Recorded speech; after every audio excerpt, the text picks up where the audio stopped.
This episode of Crypto Talk by Crypto Watch, we're going to go over some of the stuff we talked about on the last episode. This is episode 9, second podcast of 2019, and the Ethereum fork is upon us, and we're going to go over that, plus new news from Fortnite crypto acceptance, if you want to call it that. Of course, we're going to talk all this with Mr. Sir Brickrock, who will be calling us in on the blockchain line.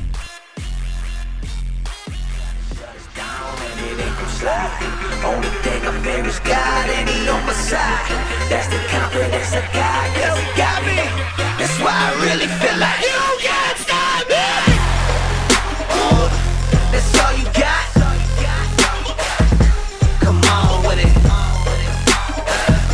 That's all you got. You can't stop me. Okay, let's get to it. And joining me right now on the blockchain line is Mr. Sir Brickrock. What's going on, homie? Just hanging out, spinning around the neighborhood, new resolution for 2019, trying to lose some tons. Thinking of what your next moves are going to be, something like that? But yeah, that's what I was doing. I was running around, waiting for my next move. Stoked it actually happened, and I'm just waiting right now, sitting around, trying to cash in on Bitcoin Cash SV. You go. And speaking of that, we were talking about it last episode just a little bit, and you also mentioned a little bit about Fortnite's store accepting. They were comparing crypto to Fortnite, and lo and behold, we see an article on Fortnite store accepting some kind of crypto. Is that right? That's correct. So we're talking about the ecosystem. I think we live Ken, and I was comparing it to the ecosystem of gamers and online gaming. So I play Fortnite myself, so there's V-Bucks that you can have and use that as currency to buy products on Fortnite. So, next thing you know, Fortnite comes out accepting Monero, and they're also interested in Lightning Network as well. They use Monero because of the privacy issue. They said a lot of Bitcoin didn't have that much of privacy, and they like Litecoin because it's private. Litecoin network is private and helps out Bitcoin and stuff to become a lot bit faster. So they'll probably go that route with Lightning Network. But other than that, they're just using Monero as the currency right now. Yeah, that sounds pretty stable. I don't know if I'm right or anything, but I kind of see what they're doing. They're going with stable, already established coins, and at the same time, there's privacies or our gamers' privacies. And the speed, because speed's everything in these games, right? And you don't want to be lagging and have enough issues when you're on trying to connect and stuff like that. To add to that, it was the speed there as well. So a couple of things: privacy, speed, and so on. And that's what also they're like Lightning Network as well, because of the speed and purchase the items. So yeah, it looks like another topic to talk about. Even Overstock, I think, came out with an article today. They're gonna paying their taxes with, I believe, Bitcoin. You know what? I just was hearing about that too. I think we're following the same stories mostly anyway. But yeah, you're right. Overstock is, especially the owner. I can't remember his name right now. The creator. He's all in on crypto still, no matter what. No matter how bad the market looks or dives. One of the trailblazers that still believe in it, and that's kind of like what the hardcore. Not crypto noobs, but junkies that really want all the news out of here and keep the true crypto people and stay in the market, right? Correct. I think they're already over, maybe like us, already over the whole scam. It's this and that. We're not saying that there's no companies as a scam. Like any type of business, it could be a scam. In respect of the space system, the blockchain, I think they're moving forward. Companies are moving forward with it. But now it's actually breaking it down to the actual coins and utility coins and so on. Yeah, I'm just looking up the name. His name is Patrick Byrne. Patrick Byrne is the founder of Overstock. Launched it in '99.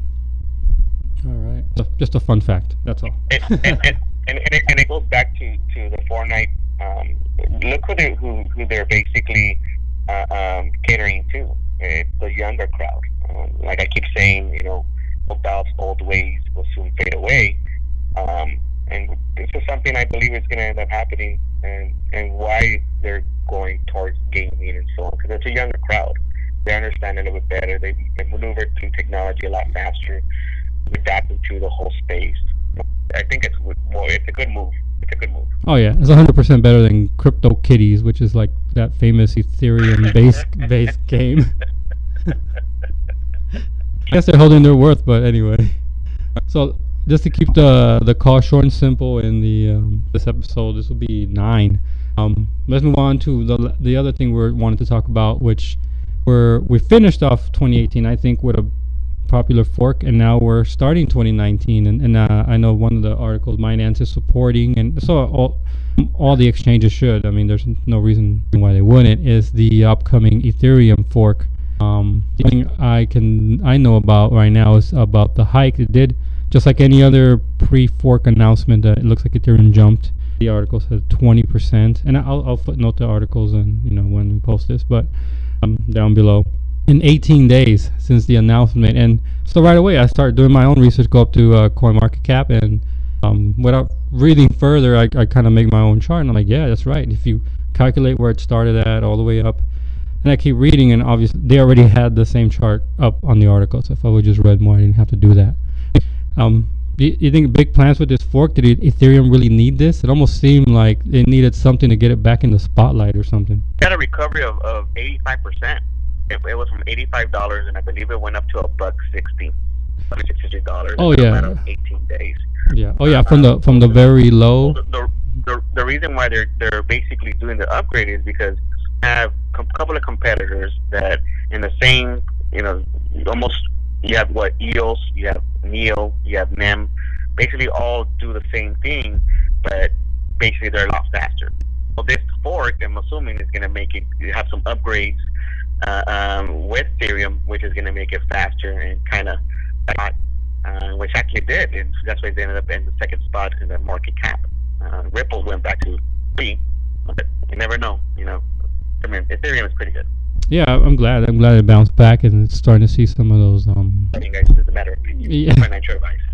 Yeah. Well, you think a lot of what really hurt it also, I thought, that started, besides the market going down, that a lot of the tokens based on Ethereum moved off the latter part of last year, and are working on their own ecosystems. Some might work, some might fail, but do you think that we're kind of past that now, where that's over and done, and now Ethereum's now standing, not relying on anything like that so much? Another article that came out today was Ethereum 2.0 was going to cut down, I think, 99% of its energy. Maybe that's going to make it faster as well. It's another thing, an article most likely came out today. I haven't read it, but I know they're cutting off their energy. Imagine, they're saying basically the currency takes a lot of energy, right? So Ethereum is cutting down 99%. Wow, that's anything. What's the 1% going to be left? Yeah, it says Ethereum Pulse blockchain aims to cut energy use by 99%. All right, we'll footnote that article as well. And if you get a chance, can you send it to me and lower it up here for the reference, and so everybody else can check that out too. Maybe we can follow up next time. But it was funny because we're talking about Ethereum, and in the morning I was scanning through, just updating my current events, the market and this space as well.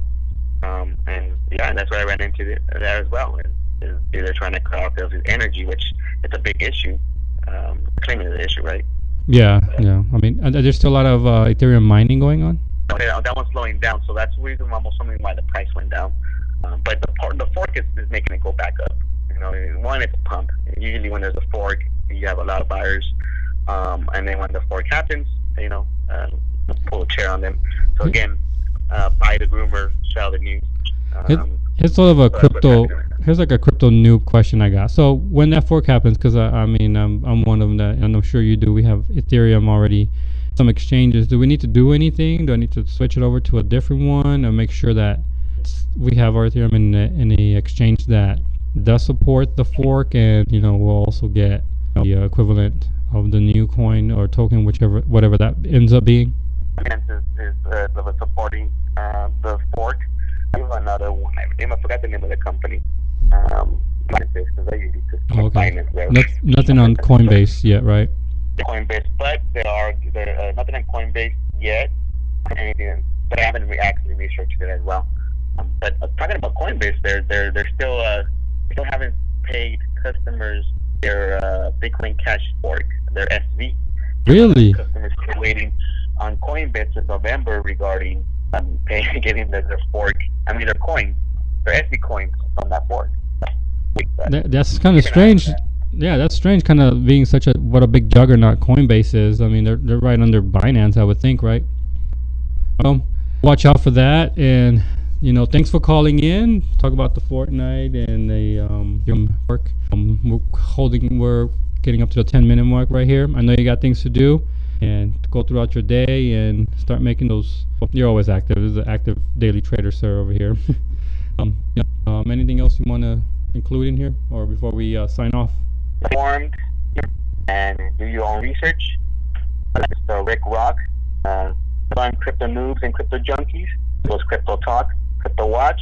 I'm not sure if you want to add something there, Sky Vision. We'll end it right now. And thanks for calling in, of course, part of the show. We will see you on the next one. Yeah, Out, and that was Mr. Sir Rick Rock chiming in, dishing out, and I think that's going to end our episode 4 right now. So thanks for that, and for you guys, I'm just looking up here. The article is called Ethereum surges 85% in 18 days. That's the Constantinople hard approaches. This is on News BTC, and of course Rick Rock is right. And yeah, that's where you can find the charts and everything. If you want to read it, I'll note it down in the footnote. But for that is Crypto Talk, Crypto Watch. See you on the next one.